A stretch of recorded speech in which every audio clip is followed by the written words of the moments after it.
فلسطین کی جو صورتحال ہے، 11 نکات ٹرمپ صاحب کے جو آئے اس کے بعد کی صورتحال، اور ہمارے ملک میں جس طرح فلسطین کے حق میں بظاہر ٹی ایل پی نکلی تو ان کو جو ایک آپریشن کا سامنا ہوا، اور آپ تو ان کا کوئی عطا پتہ بھی نہیں لگ رہا کہ وہ کدھر ہیں. اس کے اوپر آپ کیا سمجھتے ہیں؟ I don't think there is much to say on that. سارے باتیں تو میں کہہ چکا ہوں کہ اس پہ ویڈیوز وغیرہ میرے موجود ہیں کہ ٹی ایل پی جو پریسیڈنس رکھا گیا ہے یہ ٹھیک نہیں ہے. اس طرح سے پولیٹیکل ڈس ایگریمنٹس کی بیس پہ آپ اگر ایک پریسیڈنٹ کریٹ کر دیتے ہیں تو کل یہ کسی بھی پولیٹیکل پارٹی تک جائے گا، یہ آگ سب کے گھروں تک پہنچے گی. یہ زیادتی ہے، یہ نہیں ہونا چاہیے تھا. دوسری بات کہ ٹی ایل پی کے لوگوں، اگر ان میں کبھی میری ان سے کبھی ملاقات تو نہیں ہوئی، لیکن اگر ہوتی تو میں ان کو یہی مشورہ دیتا کہ اس سٹیج پہ آپ ایجیٹیشن نہ کریں، کہ جب حالات اتنے عرصے کا قتل و خون وہاں پہ ہو رہا ہے، شہادتیں ہو رہی ہیں، وہ رکنے پہ آیا ہے، which was the situation at that time. تو اس صورتحال میں اس طرح کی ایجیٹیشن کرنا نہ کرنا زیادہ بہتر ہے بجائے اس کے کرنے کی. حکمت بھی ہوتی ہے نا ایک، تو ان کو بھی اسٹیج پہ، میں یہاں پہ کوئی چیز نئی نہیں کہہ رہا، یہ جب یہ ساری سچویشن انوائنڈ ہو رہی تھی تو اس وقت سے میرا یہی موقف ہے کہ ایک پولیٹیکل اینٹی کو آپ اس طرح سے رول بیک کر دیں. جو چیزوں کو آپ نے جواز بنایا ہے یہ کل کسی بھی پارٹی کے ساتھ ہو سکتا ہے، اور آج جو پارٹیاں کر رہی ہیں دے ڈونٹ ریئلائز کہ the sort of problems they are creating for themselves in future. پر at the same time T L P کو بھی اس اسٹیج پہ میری یہ رائے ہے کہ اس طرح کی ایجوٹیشن کی طرف نہیں جانا چاہیے تھا. ٹھیک ہے. اچھا، اس پہ اب ہم بالکل اپنے آخر کی طرف آتے ہیں. فیصل وڑائچ صاحب کے ساتھ بھی آپ کی بڑے محبتیں چل رہی ہیں، تو کیا سمجھتے ہیں کہ انہوں نے جو آپ کو ایک آفر آئی آپ کو آسٹریلیا سے کہ ہم مناظرہ کروانا چاہتے ہیں آپ کا مباحثہ، تو کیا آپ اس کے اوپر بھی کچھ آگے کوئی ورکنگ چل رہی ہے، یا ان کے ساتھ آپ کے کیا مین چیزیں کو سمجھتے ہیں آپ کہ آپ کانفلکٹ میں آ جاتے ہیں؟ دیکھیں، جیسے آپ نے کہا نا کہ انجینئر صاحب کے ساتھ بیٹھ کے بات کریں، میں نے کہا جی مجھے کوئی ایشو نہیں ہے. ایسے ہی آفرز آتی ہیں، میں سب کو کہہ دیتا ہوں مجھے کوئی ایشو نہیں ہے. وہ آسٹریلیا سے ایک صاحب ہیں، بھائی ہیں، انہوں نے کہا، میں نے کہا جی بالکل مجھے آم اویلیبل. ان کے ساتھ مسئلہ کس بیس پہ ہے فیصل وڑائچ صاحب؟ ایتھیزم والے ٹاپکس پر یا اور نہیں ایتھیزم تو بڑی اسٹرانگ، آپ کسی آدمی کو ایتھیسٹ کیسے کہہ سکتے ہیں بغیر پھر ان پہ کس لحاظ سے؟ کیونکہ یہ بھی بات ان کے حوالے سے کی جاتی ہے.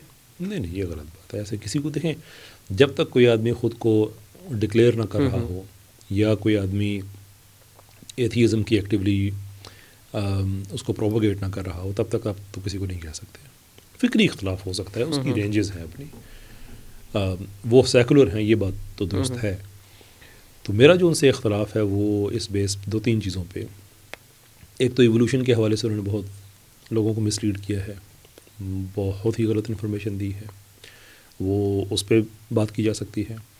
دوسرے، انہوں نے جو سیکولرزم کو ایک بڑے اچھے پیکج کے طور پہ پریزرو کیا ہے کہ پہلے مذہبی جنگیں ہوتی تھی، پھر سیکولرزم آیا اور ختم.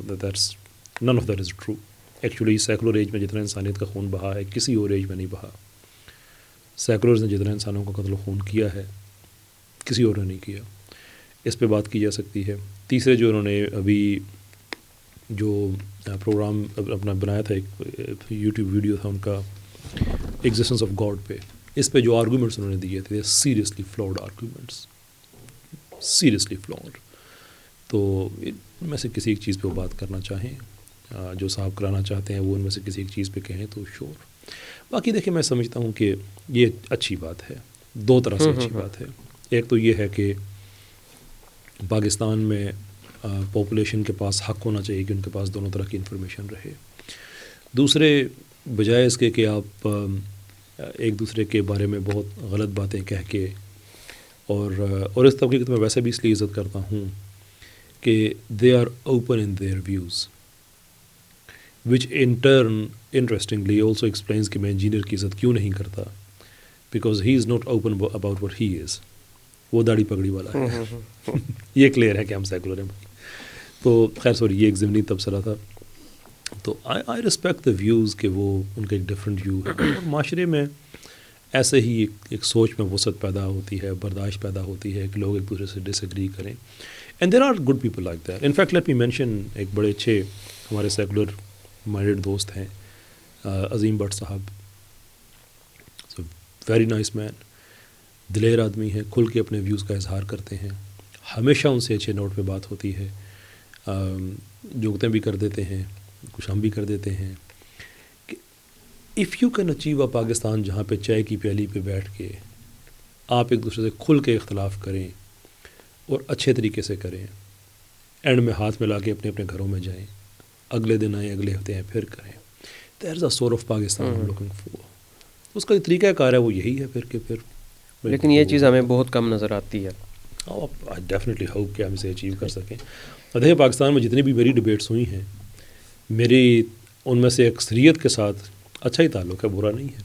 انجینئر صاحب کے علاوہ ان سے ڈبیٹ نہیں ہوئی ہے نا، پوڈ کاسٹ تھی اور میں نے اچھے نوٹ پہ ختم کر کے آیا تھا. وہ تو جب انہوں نے اگلے دن پھر جب کارل مارکس سے گن گانے شروع کیے، then I had to respond, because میں ان کو بتا کے آیا تھا کہ پاکستان میں مارکسسٹ لوگ ایتھیزم پھیلا رہے ہیں، آپ کیوں بچوں کو اس نظریے کی طرف پش کر رہے ہیں جو لوگوں سے دین چھین رہے ہیں.